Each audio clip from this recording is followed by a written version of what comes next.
புத்தாண்டு கொண்டாட்டத்தின் போது பொதுமக்களுக்கு இடையூறு செய்வோர் மீது கடும் நடவடிக்கை எடுக்கப்படும் என்று தமிழ்நாடு காவல்துறை எச்சரிக்கை விடுத்துள்ளது. 2026ஆம் ஆண்டு புத்தாண்டை கொண்டாட உலகம் முழுவதும் மக்கள் தயாராகி வருகின்றனர். இதையொட்டி தமிழ்நாடு முழுவதும் கடற்கரை மற்றும் பொழுதுபோக்கு தலங்களில் பலத்த பாதுகாப்பு போடப்பட்டுள்ளது. குறிப்பாக சென்னையில் புத்தாண்டு கொண்டாட்டத்திற்கு காவல்துறை பல்வேறு கட்டுப்பாடுகளை விதித்துள்ளது. அதன்படி மக்கள் அதிகம் கூடும் இடங்களிலும் குடியிருப்பு பகுதிகளிலும் ஒலிபெருக்கிகள் பயன்படுத்தவும் பட்டாசு வெடிக்கவும் தடை விதிக்கப்பட்டுள்ளது. மக்கள் நடமாட்டம் இல்லாத பகுதிகளுக்கும் தடை விதிக்கப்பட்ட இடங்களுக்கும் பொதுமக்கள் செல்ல வேண்டாம் என்றும் அறிவுறுத்தப்பட்டுள்ளது.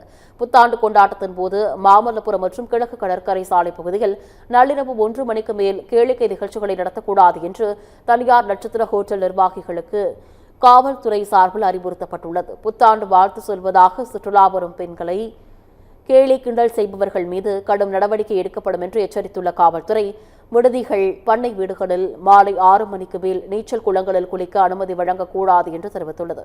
அடையாள அட்டை சமர்ப்பிக்காதவர்களுக்கு தங்கும் அறைகள் கொடுக்கக்கூடாது என்பன உள்ளிட்ட பல்வேறு கட்டுப்பாடுகள் விதிக்கப்பட்டுள்ளது.